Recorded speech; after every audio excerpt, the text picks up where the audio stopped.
Adelante.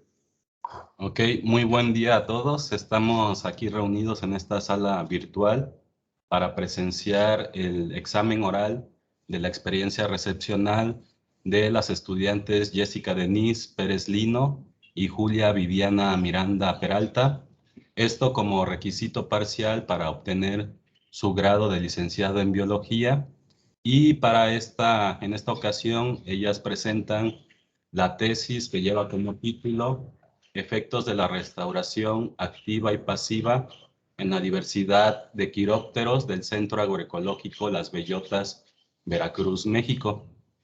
El jurado está constituido como presidente por el doctor Gerardo Benjamín Torres Cantú, como vocal la maestra Norma Mora Collado, como directora de tesis la doctora Estefanía Ortega García, y como secretario su servidor Ricardo Serna Lagunes, también codirector de tesis de este trabajo de investigación. Entonces, Denise y Vivi tienen aproximadamente entre 30 y 35 minutos para hacer la exposición de la defensa de su tesis. Posteriormente pasaremos a una sesión de preguntas y finalmente deliberaremos para dar su calificación definitiva. Entonces, pues bienvenidos a todos, a todo el público que nos acompaña y pues adelante. Gracias. Buenos días a todos. Nosotras somos Julia Viviana Miranda Peralta y Jessica Denise Pérez Lino y vamos a presentar nuestro trabajo que lleva por nombre Efectos de la restauración activa y pasiva en la diversidad de quirópteros del Centro Agroecológico Las Bellotas en Huatusco, Veracruz, México. Como director interno, el doctor Ricardo Serna Lagunes y la doctora Estefanía García Ortega García. Bueno, como introducción, de acuerdo con distintos trabajos de Miranda y Hernández, México cuenta con más de 50 tipos de vegetación, entre vegetación natural e inducida. Y el estado de Veracruz es uno de los que presenta mayor riqueza de vegetación, solo después de Oaxaca y Chiapas. El estado presenta una alta heterogeneidad de ecosistemas por distintos factores como el clima, el suelo, el relieve, la zona geográfica, la ubicación geográfica, entre otros.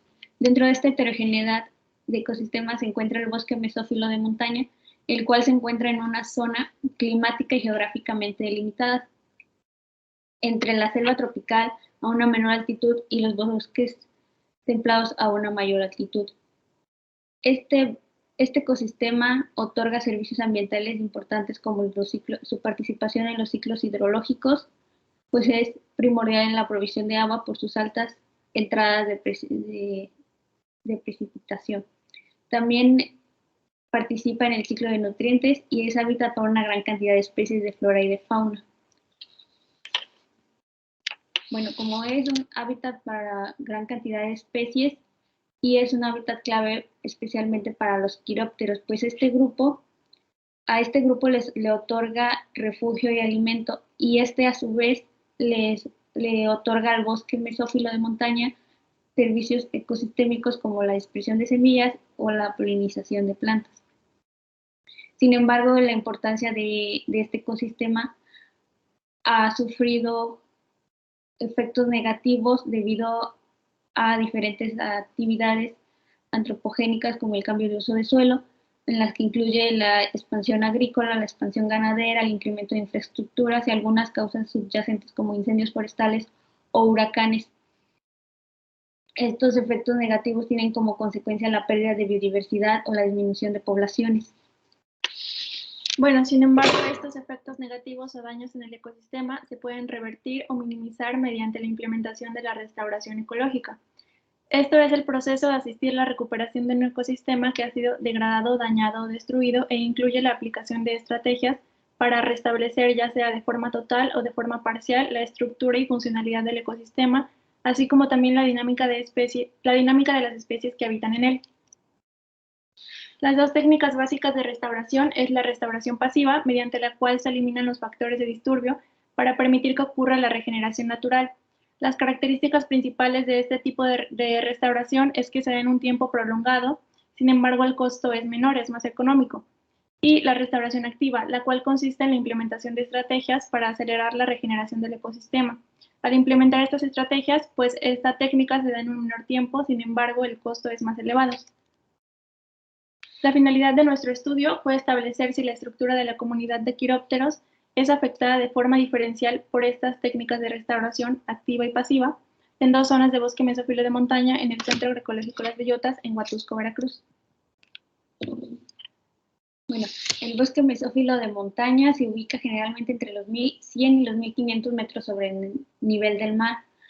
En él predominan árboles caducifolios como los liquidámbar, los pinos y los encinos. Además, como ya se mencionó, es hábitat para una gran cantidad de especies, entre ellos los mamíferos, que en él habitan aproximadamente 257 especies, de las cuales los órdenes más abundantes son el orden Rhodetinia, Loricomorpha y Chiroptera.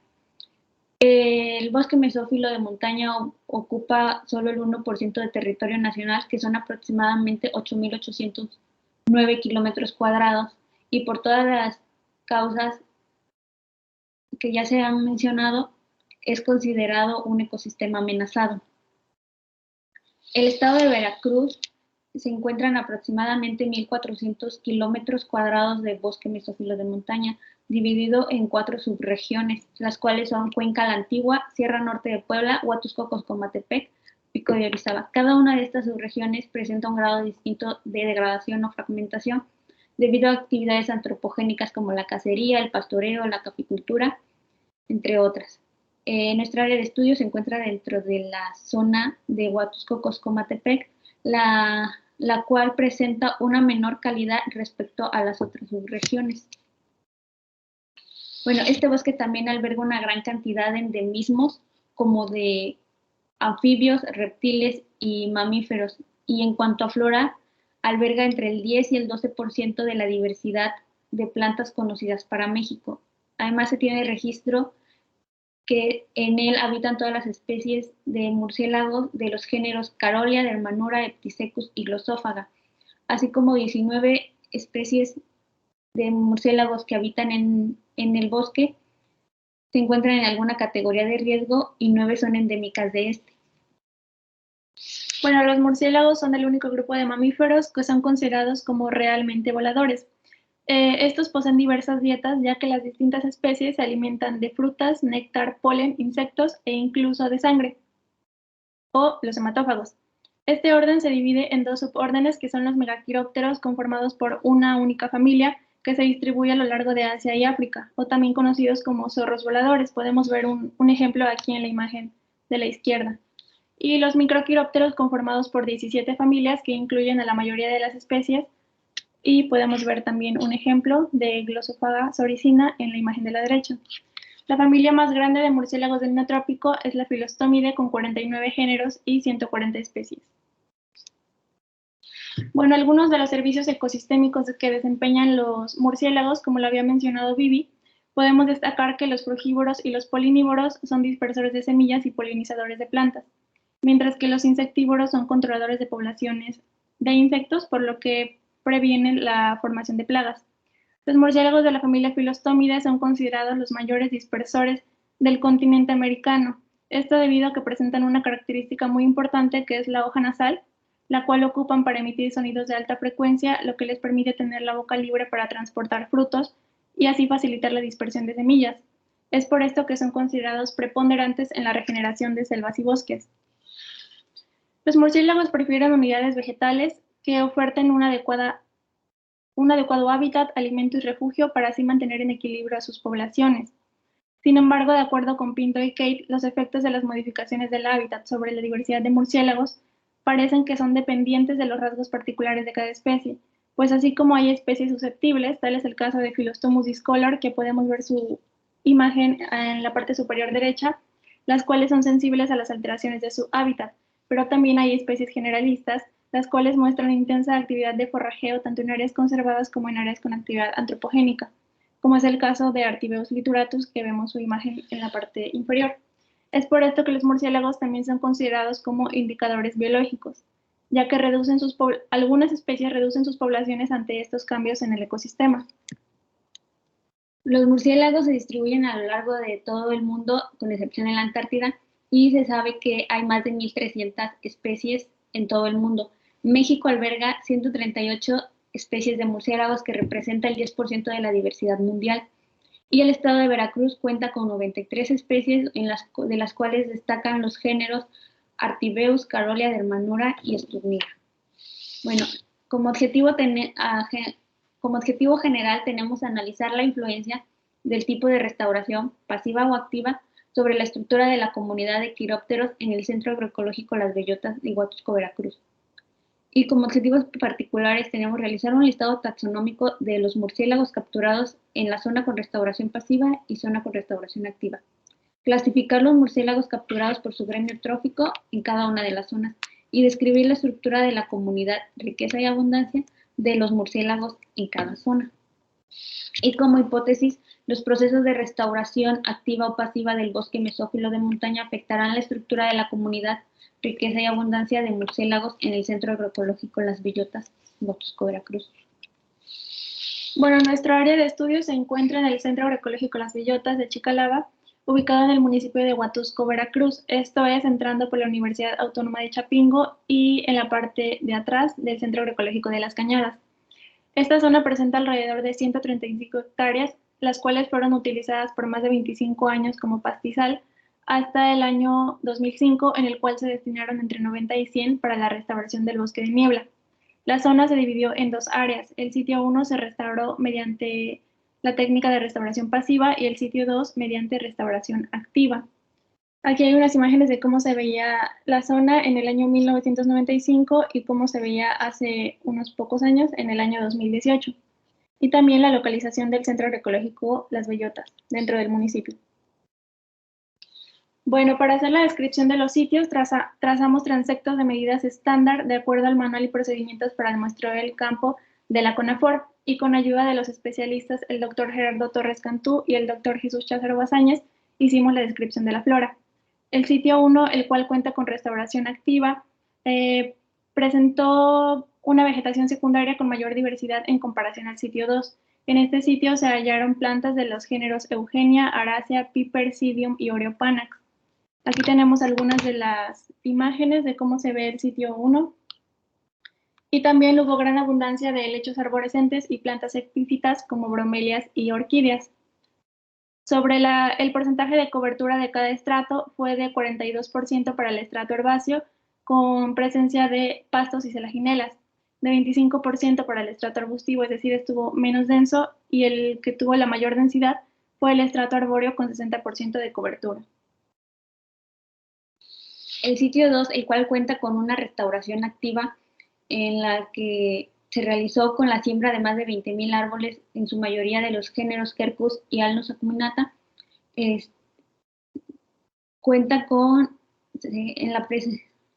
tiene presencia de gallineros y se encuentra cercano a los potreros, los cuales cuentan con ganado vacuno y equino. Bueno, para el estrato herbáceo se obtuvo un porcentaje del 50%, en el cual abundaba en su mayoría especies de pastos. En el estrato arbustivo se obtuvo un porcentaje de cobertura del 12%, en el cual abundaban árboles en crecimiento.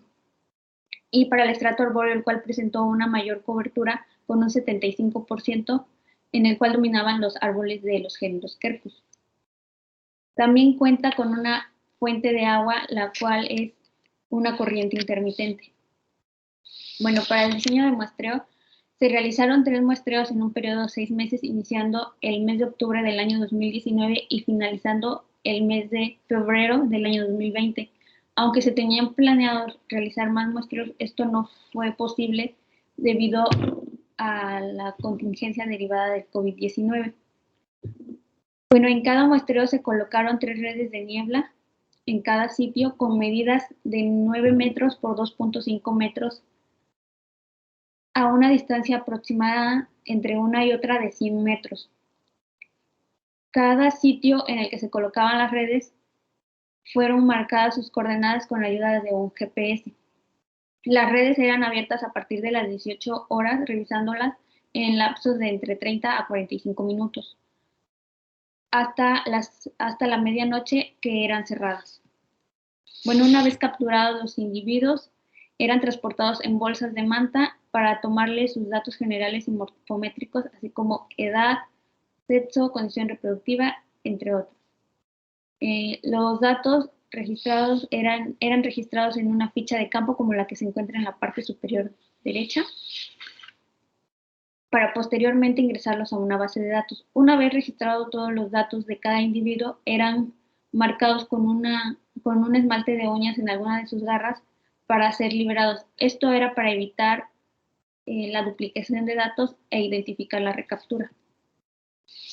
En el análisis de datos, para el esfuerzo de muestreo se calculó el área de cada red por las horas activas, por el número de noches muestreadas y por el número de redes empleadas. Asimismo, se obtuvo el éxito de captura dividiendo el número de individuos capturados por sitio entre el resultado del esfuerzo de muestreo. Para el listado taxonómico, en campo, con la ayuda de la clave de Medellín y colaboradores 2007, se realizó la identificación de las especies, y para la realización del listado se realizó con ayuda de la última lista de mamíferos de México de Ramírez Pulido y colaboradores 2014.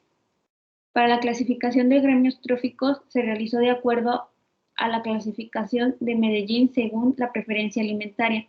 Esta con especies con preferencia en frutos de los géneros Ficus, con preferencia en los frutos de los géneros Piper y Cecropia, frugívoros generalistas y hematófagos con especialidad en sangre de aves o en sangre de mamíferos.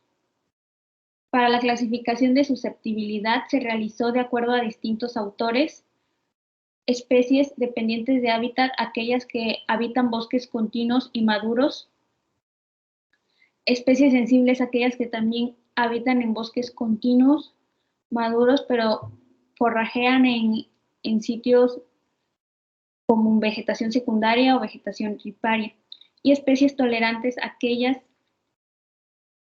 que resisten a las alteraciones o modificaciones de su hábitat, así como pueden habitar en vegetación secundaria, vegetación riparia o incluso árboles aislados.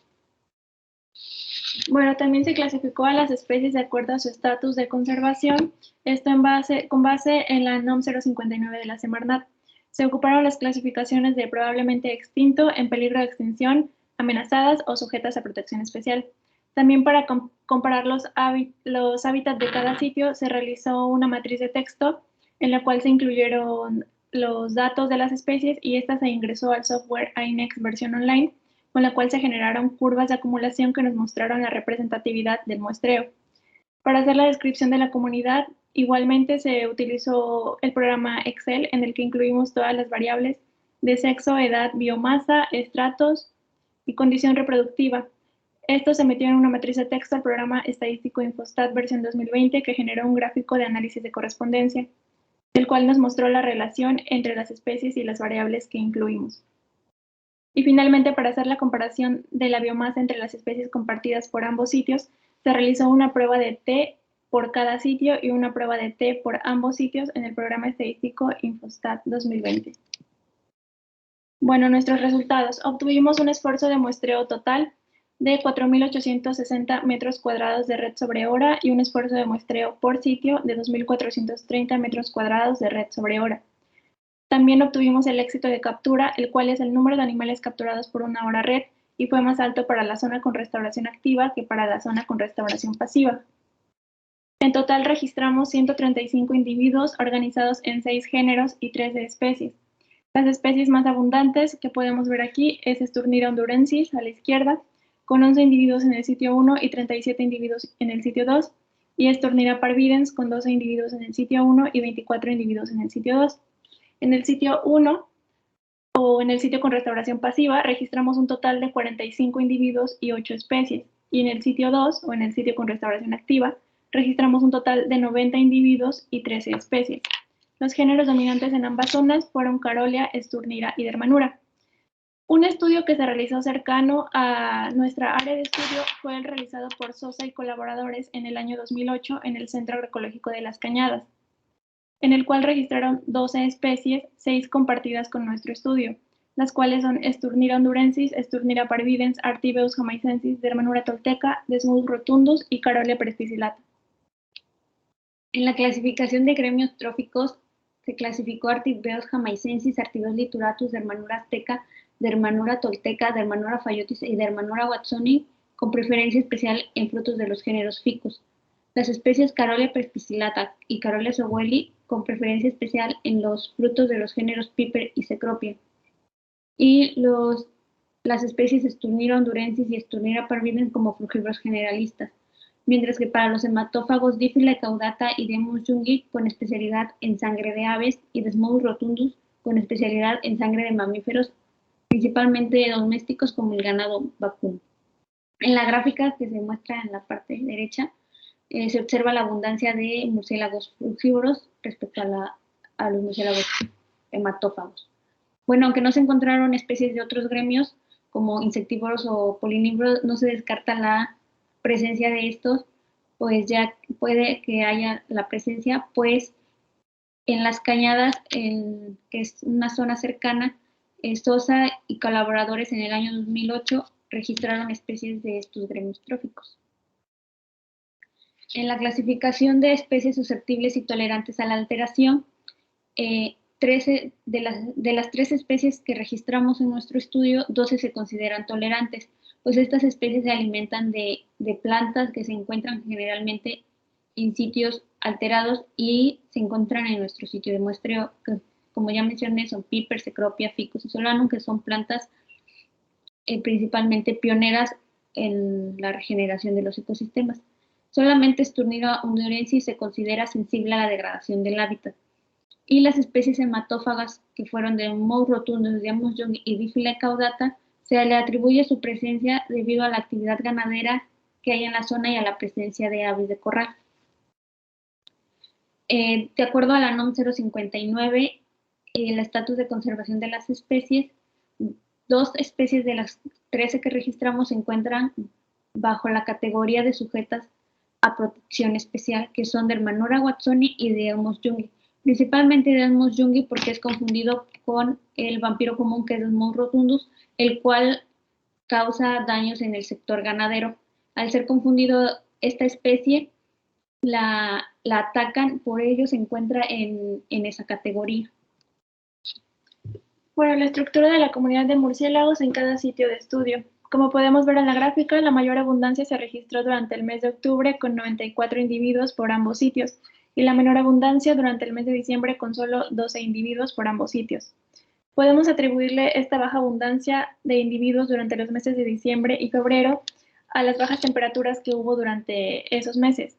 También podemos ver que la mayor abundancia siempre se presentó en la zona con restauración activa con respecto a la zona con restauración pasiva.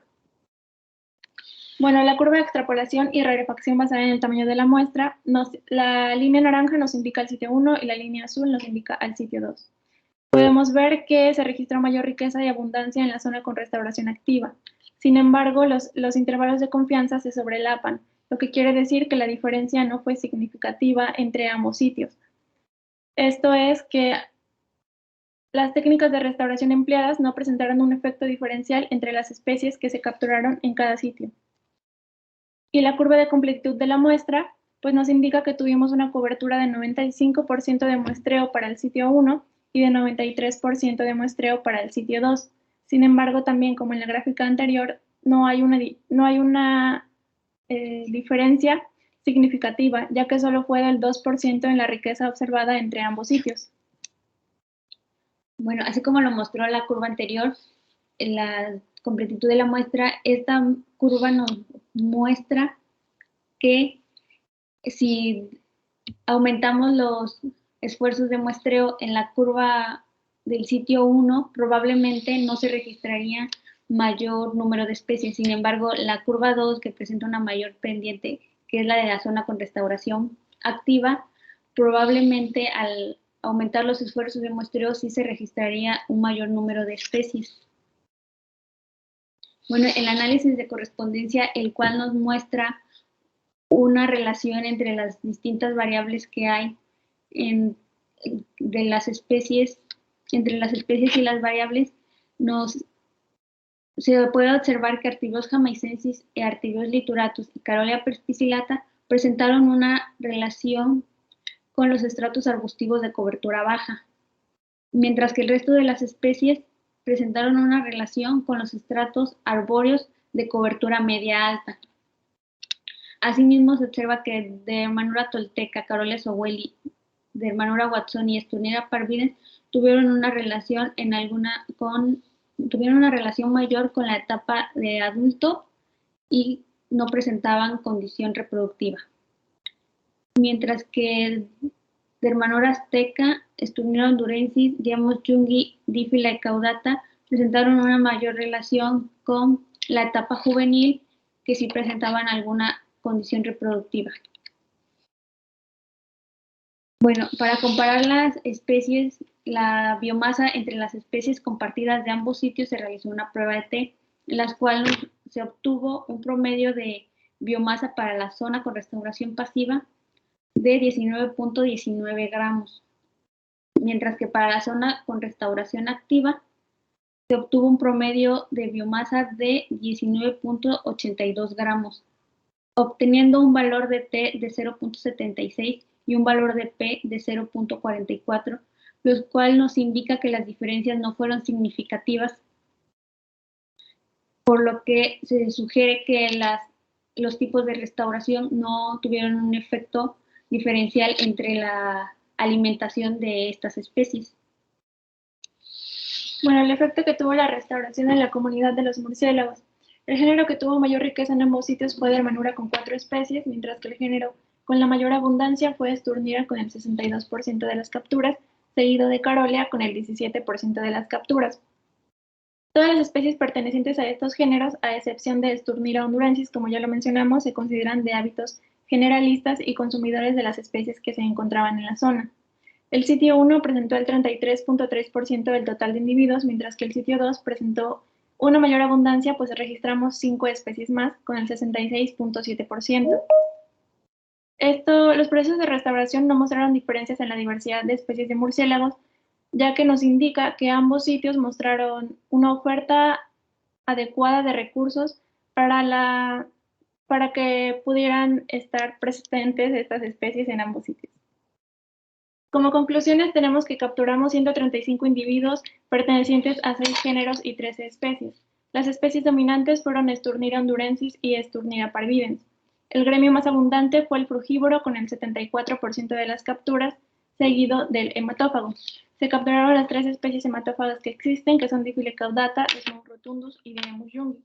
Se obtuvo una representatividad de 95% del muestreo para el sitio 1 y de 93% de muestreo para el sitio 2. Los resultados mostraron que no hay un efecto diferencial en la diversidad de murciélagos entre los dos tipos de restauración que se emplearon en el bosque mesófilo de montaña del Centro Agroecológico Las Bellotas. Bueno, ambos tipos de restauración permitieron la permanencia de Sturnera hondurensis, especie que se considera susceptible. Es por esto que sugerimos que ambos sitios tienen un buen estado de conservación. También el estudio contribuye al conocimiento de cómo las diferentes técnicas de restauración pueden ser efectivas para la permanencia de mamíferos, como en este caso son los murciélagos. Y finalmente, nuestras recomendaciones son incrementar el número de noches de muestreo y adicionar redes de niebla a lo largo del sitio para ampliar la cobertura de la muestra. También implementar técnicas de campo adicionales como detectores acústicos que permitan detectar aquellas especies que no son capturadas por las redes de niebla, como es el caso de los murciélagos insectívoros, los cuales vuelan más alto de la colocación de las redes, por lo cual las esquivan. También promover la restauración ecológica, ya que permite la permanencia de especies en áreas degradadas, como en este caso de los murciélagos. Se registraron 2 especies sujetas a protección especial, Diamos jungi y Dermanura watsoni. Es por eso que se recomienda implementar técnicas de conservación en esta zona. Aparte, es fundamental la conservación del bosque mesófilo de montaña de la zona de Huatusco, ya que se encuentra sumamente fragmentado por actividades como lo son la caficultura y la ganadería. Bueno, queremos agradecer a la Universidad Veracruzana, especialmente a la Facultad de Ciencias Biológicas y Agropecuarias, también a nuestros directores de tesis por su apoyo, el doctor Ricardo Serna Lagunes y la doctora Stephanie Ortega García. Igualmente a los profesores Norma Mora Collado, Gerardo Torres Cantú y Miguel Ángel García. Y bueno, por supuesto también al personal del Centro Agroecológico Las Bellotas, especialmente a Héctor y Alan por abrirnos las puertas del lugar para realizar nuestro estudio. Aquí incluimos las citas más recientes de la bibliografía que ocupamos para el estudio. Gracias. Gracias. Muchas gracias. Muy buena presentación, chicas. Gracias, profe. Bien, pues aprovecho para felicitarlas, pero quiero dar paso a la sesión de preguntas, que en esta ocasión vamos a dar la oportunidad a la doctora Stephanie Ortega García como subcodirectora de tesis y que nos acompañe en esta ocasión. Hola, buenos días. Hola, doctora, buenos días. Bueno, lo primero que quiero decirles es que las felicito mucho. Fueron alumnas muy constantes y creo que también son muy buenas en su redacción y son bastante cumplidas. Entonces las felicito mucho por su trabajo también. Creo que la primera pregunta que les quiero hacer es una pregunta que siempre surge en nuestras cabezas y creo que también siempre surge en los exámenes. ¿Qué hubiesen hecho para mejorar su trabajo o para hacer cambios en su trabajo?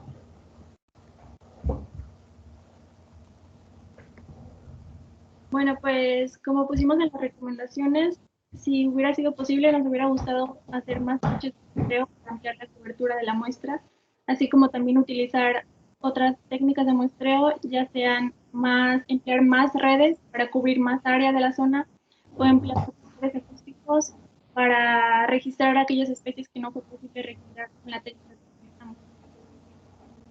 Igualmente, como menciona Denise, implementar otras técnicas para la detección de más especies y pues si hubiéramos tenido la posibilidad de haber buscado más, pues eso no fue posible. Sí, esta pandemia influyó mucho en todos los aspectos, ¿no? Incluyendo el científico. Bueno, ustedes mencionaron que hubo procesos de restauración en sus sitios de estudio, lo cual es algo medular en su trabajo. Y ese proceso de restauración empezó en el año de 2005.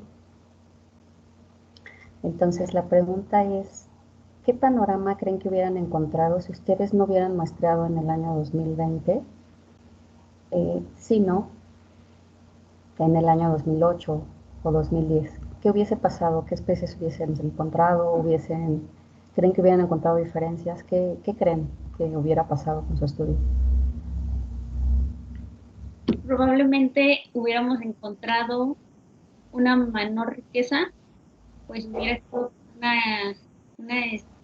hubieran sido zonas que apenas estuvieran empezando a regenerar, ¿no? Tendrían 3 años aproximadamente de iniciar la regeneración, porque habría muchas especies que no estuvieran maduras o no habría la riqueza que hay en este momento.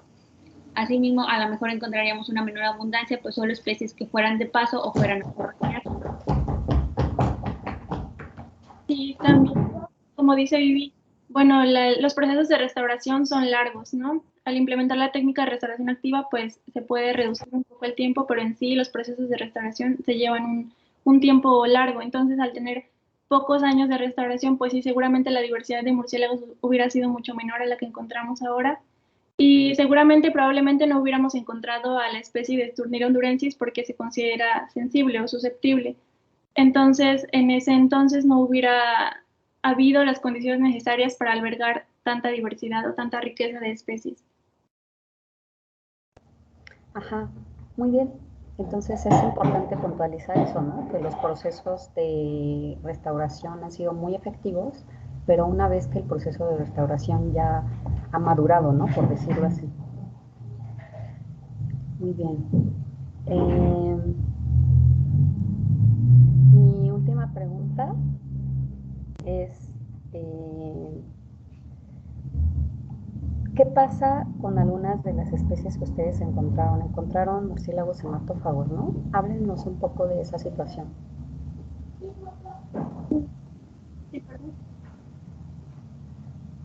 Bueno, sí, le atribuimos esa presencia a la cercanía porque se encontraron en la zona con restauración activa y es la que tiene cercanía a los potreros y a los gallineros del rancho. Entonces le atribuimos esa presencia de estas especies a esa zona. Así como también, bueno, Desmos rotundus es una especie muy común de encontrarla en las zonas de estudio y en el bosque mesófilo. Pero, por ejemplo, Diademus youngi es una especie rara o poco vista, un poco difícil de observar. Entonces, atribuimos que es un buen indicador del estado en el que está el bosque en este momento que hayamos visto a Diademus youngi. Bueno, pues como mencionamos, encontramos las 3 especies de hematófagos. Digamos, youngi, que es una especie rara y difícil de observar, como menciona Denise, y pues Desmos rotundus, que es común y su presencia también es común en zonas con actividad ganadera. En este caso, pues sí, en el rancho hay actividad ganadera. Asimismo, Dífila caudata, como vemos youngi, pues se alimentan de sangre de aves. También existe la presencia de aves de corral, aunque también se pueden alimentar de aves silvestres. Y así como menciona Denise, pues la presencia de Diademus youngi realmente nos indica pues que así como la ubicación en la que se encuentra el rancho y las condiciones que presenta, pues sí tiene una buena calidad. Sí, entonces su sitio de estudio es muy importante porque permite la interacción de las 3 únicas especies hematófagas que hay, ¿no?, en el mundo. Tuvieron mucha suerte en ese sentido. Bueno, estas en realidad son las únicas preguntas que quiero hacerles, entonces dejo el paso a las siguientes preguntas. Muchas gracias, doctora Steph, por las preguntas y los cuestionamientos. Muy buenas respuestas también, chicas. Vamos a darle paso a la maestra Norma para que haga sus cuestionamientos.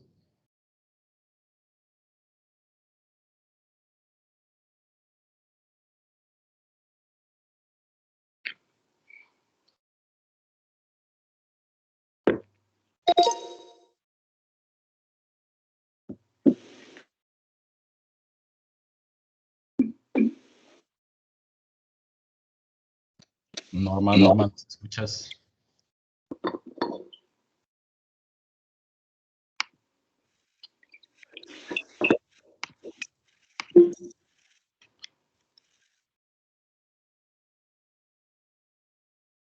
No se escucha. No te escuchas, Norma.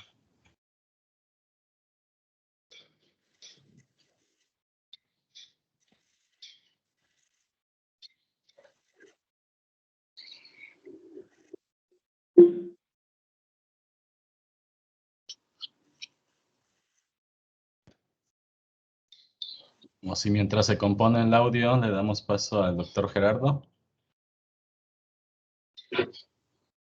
Muchas gracias, doctor Ricardo.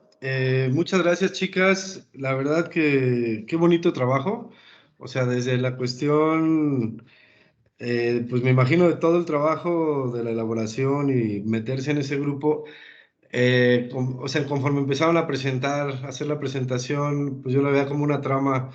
O sea, la hicieron bien, ¿no? Como que estaba yo esperando y luego que ya quiero ver los resultados, ¿no? Porque estaban así como platicando todas las cuestiones del sitio y demás, y muy buenos resultados también, a pesar de todas las limitantes que se vinieron presentando, ¿no? Entonces también quiero de entrada pues felicitarlas, igual pues por haber hecho frente a todos estos imprevistos y sacar avante un trabajo pues bonito, ¿no? De una muy buena calidad. Se les pasaron ahí unos detallitos de ortografía en la presentación, un puntito que lee tal con punto, que lee tal con punto y coma, que los espacios muy mínimos, ¿no? Pero yo pienso que si esos detalles los pulen y también creo que podrían haber trabajado un poquito más el estilo. ¿no? Como que el formato, para que se viera un poquito más así, se vería como un trabajo de posgrado, así fácilmente, realmente presentable para cualquier, no sé, hasta un congreso de varios tipos. Entonces me pareció un trabajo muy bonito, ¿no? Siempre hay cosas que se pueden mejorar, entonces yo creo que a este trabajo, si lo hubieran afinado esos detalles, se vería así, súper, mucho mejor. Se ve muy bien y los felicito. A ustedes, bueno, la entrada fue los métodos de identificación, ¿no? De los murciélagos que utilizaron, ¿ustedes piensan que son realmente adecuados para la zona? O sea, ¿qué utilizaron? Supongo utilizaron, ¿me pueden platicar más? ¿Qué utilizaron para identificar? Para identificar, usamos la clave de campo de Medellín y colaboradores 2007. ¿Ok? ¿Alguna otra cosa en algún caso que haya sido ahí que... Puro, todo con Medellín. Ajá, todo con Medellín. Ok, entonces sí es un trabajo suficientemente completo para decir que no hubo pierde, no hubo alguna cosa que no se ajustara a lo que decía la clave, que como que se parece, pero no sé, algo así. No, no todo lo seguimos al pie. Perfecto, entonces, o sea, es una clave que ustedes me comentan, es funcional, perfectamente funcional para esta zona, a pesar de que la zona no se había trabajado antes, ¿no? Bueno, a lo que obtuvieron, ¿no? Entonces, Sí, muy bien. Mm, ¿Creen que haya cosas nuevas todavía por ahí, de murciélagos en estas regiones? sí, pues sí, sí creemos. De hecho, como decíamos en Las Cañadas, es un centro igual agroecológico que se encuentra muy cerca a las bellotas. Y Sosa, que fue el investigador que realizó este estudio, encontró especies de murciélagos insectívoros. Entonces, por la cercanía que tiene nuestra área de estudio, pues sí creemos que pudiera haber también murciélagos del gremio insectívoro en esa zona que nosotros muestreamos. Solamente tal vez implementar otras técnicas, como mencionábamos, que pudiéramos capturar esas especies que en esta ocasión no las registramos. Así es, el detector acústico que pudimos haberlo implementado, también para detectar especies de ese tipo, igualmente, pues para eso serían como resultados nuevos, ¿no? Para el estudio. Definitivamente. ¿Qué hay sobre la bioacústica de los quirópteros? ¿Me puede platicar un poco sobre la bioacústica en este grupo a nivel mundial? ¿Qué esfuerzos hay? ¿Algún tipo, saben algo al respecto? Sí, bueno, Bueno, Internacional y local. Ajá. ajá, pues es una técnica que nosotros no usamos, pero pues sí sabemos un poquito de ella. Este, hay una base de datos de donde se han registrado los sonidos de las distintas especies de murciélagos que hay. Ya al utilizarla, pues como estas la, ¿cómo se llama? Son sonidos que nosotros no detectamos. Ajá, Frecuencias diferentes, ajá, a las eh, percepciones. hay programas que los detectan y con la base de datos pues ya se identifica de la especie que es tal sonido. Ok, ¿sabes cómo se llama esa base de datos? No, no, No. no. Eh, ¿Hasta qué punto saben si realmente eso funciona? O sea, digo, porque si fuera así como uno lo platica, porque yo también lo he dicho en algún momento de mi salud, no, que con el audio puedes identificar, pero ya, o sea, es tan fácil así como que lo grabo y ya me dice qué especie es, o las implicaciones que requiere hacer un estudio, o sea, a lo que voy es qué tan avanzada está esta herramienta para decir que realmente es factible utilizarla así como una primera herramienta, como ustedes que, por ejemplo, apenas se están metiendo en ese grupo, apenas se están conociendo.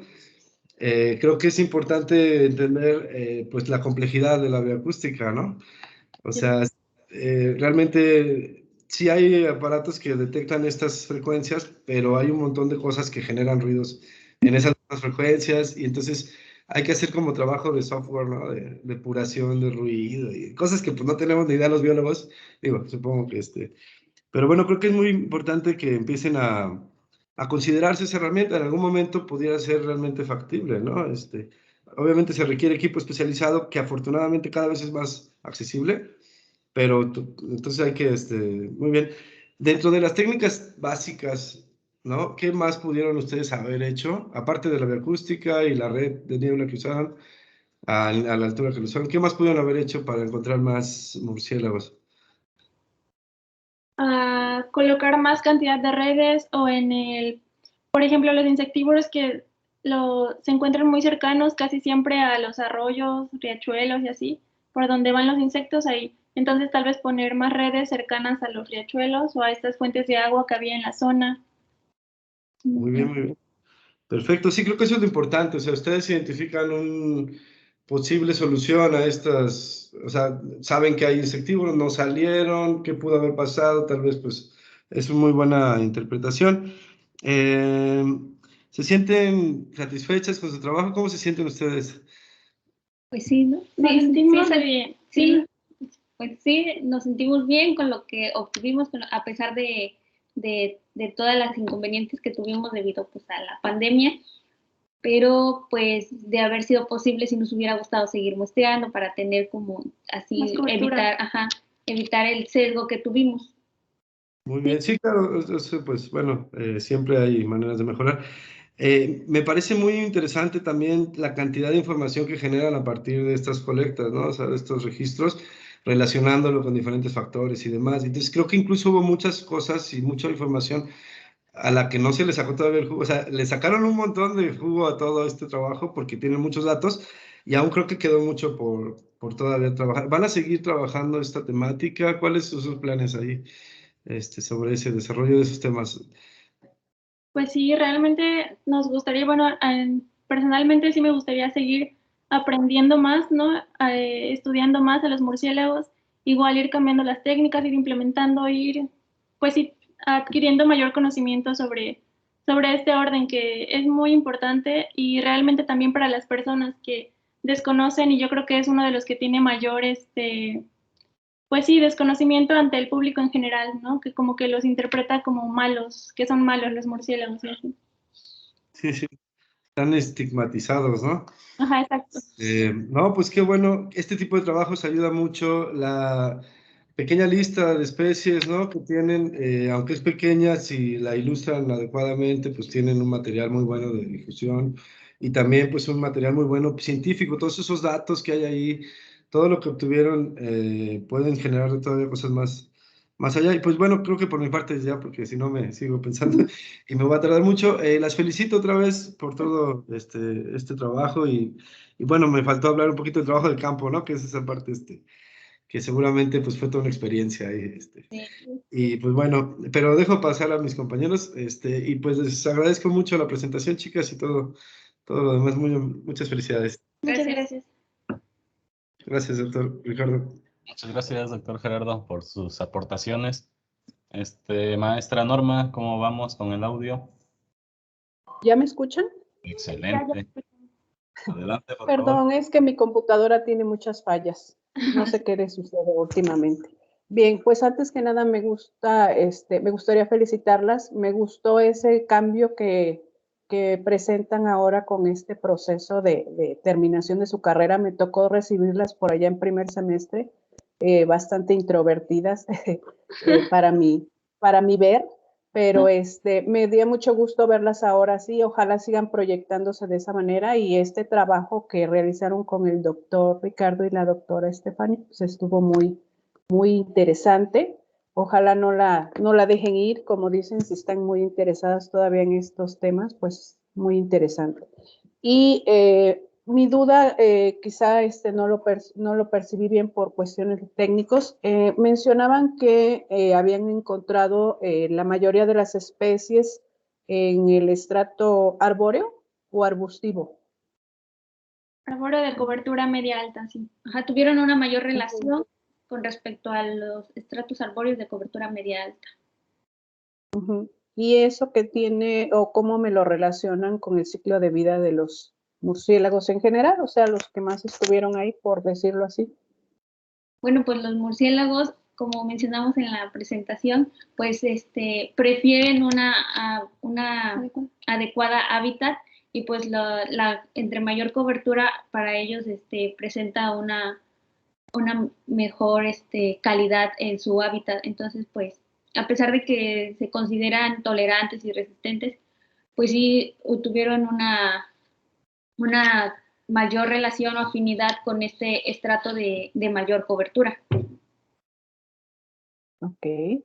Y algo que también, pues obviamente es la parte como central de su trabajo, es cómo fungen estos como parte de la restauración de un ecosistema, ¿no? Sí. ¿Cómo se lo dijeron o se lo dicen o se lo dirían a la comunidad en donde estuvieron trabajando? ¿Cómo le hacen llegar esa información y que la gente, pues como ustedes dicen y como mencionaban hace rato con el doctor Gerardo, asimile esa importancia? Sí, pues yo creo que sí se necesitan como pláticas, charlas así de conservación y de educación ambiental para explicarles que pues los murciélagos cumplen funciones muy importantes, como lo explicaba Vivi, como la dispersión de semillas que ayuda en esta regeneración de bosques y selvas, la cual es muy importante. Y la polinización de plantas también son controladores de poblaciones, lo que igual ayuda a aquellos que tienen cafetales o así sembradíos, igual los murciélagos ayudan en este proceso de control de poblaciones.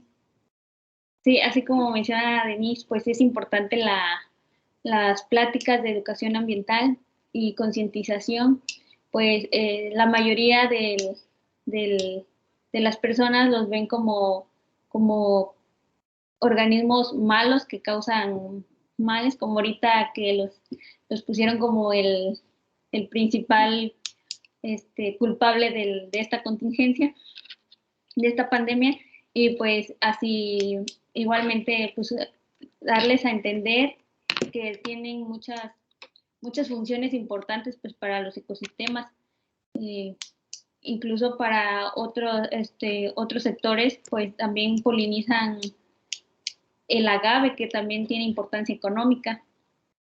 También, bueno, tuvimos una experiencia allá en el rancho donde el señor nos dijo, qué bueno que lo mataron a un murciélago. Qué bueno que vinieron a matar. Ajá, a un murciélago que cayó, pues ya no pudo volar después de la identificación. Y pues sí, o sea, como explicarles que no todos son malos y que la única especie que causa algún daño pues es Mus rotundus, y pues se puede evitar ese daño pues vacunando a su ganado contra la rabia. Efectivamente, yo creo que acaban de mencionar un punto muy, muy importante y es una tarea también muy fuerte que les toca indirecta o directamente, porque todos como biólogos nos cuesta trabajo a veces llegar bien a darles a entender a las demás personas la prioridad que puede tener nuestro trabajo, los organismos que estemos trabajando y demás. Entonces, es un punto que yo considero muy importante que no deben de olvidar, porque finalmente es pues parte de procesos, ¿no? Organismos que van a generar un beneficio, algunos no tanto, pero son parte de su ciclo, o sea, su ciclo de vida como tal lo requiere y a veces es una manera de dar pues una opción a la gente de que pueda entender las partes que pueden ser buenas y las que no, ¿no? En un momento dado. Y bueno, no me queda más que felicitarlas, me gustó mucho eso. Ojalá pudieran continuar, vuelvo a repetir, en este proceso, porque como mencionaba la doctora en un inicio, pues ustedes a lo mejor agarraron este trabajo de restauración ya en una etapa media, por decirlo de alguna manera, y pues ojalá se pudiera ver el efecto que pudieran generar en realidad estos organismos en esa área para que puedan pues como tener otro resultado al respecto, ¿no? De que efectivamente estos organismos, pues a lo mejor pueden dar una gran ayuda a esta restauración que se está generando en estas áreas, ¿sí? Pues me dio mucho gusto estar con ustedes y su trabajo, las felicito, felicidades al doctor Ricardo y a la doctora, y pues mucho éxito, chicas, sigan adelante. Gracias, doctor. Muchas gracias, maestra Norma. Muy bien, chicas. Ahora me toca a mí, ¿no? Preguntarles. Y pues queda un poco como que vago el asunto de la cobertura, ¿no? Entonces vamos a tocar ese tema de qué pasa con la cobertura. Recuerden que estamos hablando, pues, de que la cobertura es parte del hábitat, ¿no? De los murciélagos, pero ustedes solamente midieron el porcentaje, ¿no? De cobertura, pero ¿qué significa ese porcentaje que va desde 1 hasta el 100%, ¿no? ¿Y qué significa tener un 100% de cobertura en términos de diversidad de especies, ¿no? Ajá. Sí, pues podríamos decir que a mayor cobertura tal vez podría haber mayor abundancia o diversidad de especies, porque sí, como decía Vivi, los murciélagos prefieren unidades vegetativas pues bastante densas o que les otorguen recursos necesarios para su estancia en la zona o en el hábitat. Ok, ¿esos recursos cuáles son? Refugio, alimento, ¿Cuáles más? hábitat para espacio para Forrajear. espacio para reproducirse. ¿Qué más?